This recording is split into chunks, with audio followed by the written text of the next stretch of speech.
telemedicine has become the way a lot of us get healthcare and medical advice, partially because of the pandemic. But now, billing departments are catching up, and something as simple as an email to your doctor can cost you. Stephanie Bertini breaks down the latest charges you could see the next time you reach out to your doctor.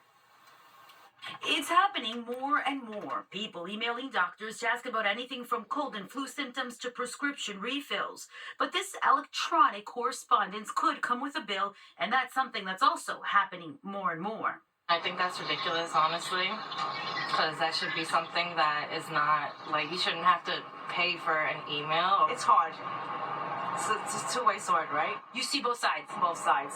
I see how patients cannot afford it, and it's not fair. I get that. But I also see why the doctors would want to address the issue and be like, okay, we didn't be charged for the service. E-health visits grew in the pandemic for obvious reasons, and it's stuck. Now, an increasing number of healthcare organizations, including hospitals, are billing for the correspondence. Dr. A.J. Holmgren is an assistant professor of medicine at the University of California, San Francisco. At the onset of the COVID pandemic, we saw a massive increase in the amount of secure messaging that patients were sending to their physicians, on the order of 150% increase.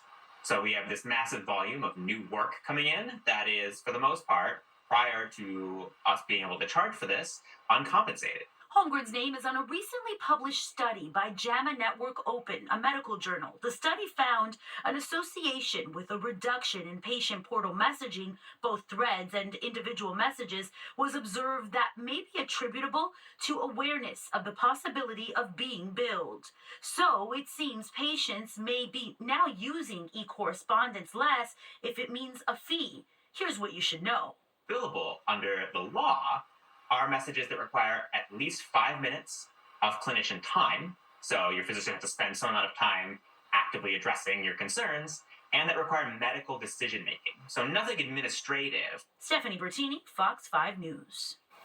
The deal that ended a nurses' strike at two major New York City hospitals is now official. The New York State Nurses Association says staff at Mount Sinai Hospital and Montefiore Medical Center voted overwhelmingly to ratify their contracts. They include pay raises of almost 20%, a commitment to hire more nurses, and possible fines for hospitals that will be paid to nurses if those new agreed-to staffing levels are not met. A new study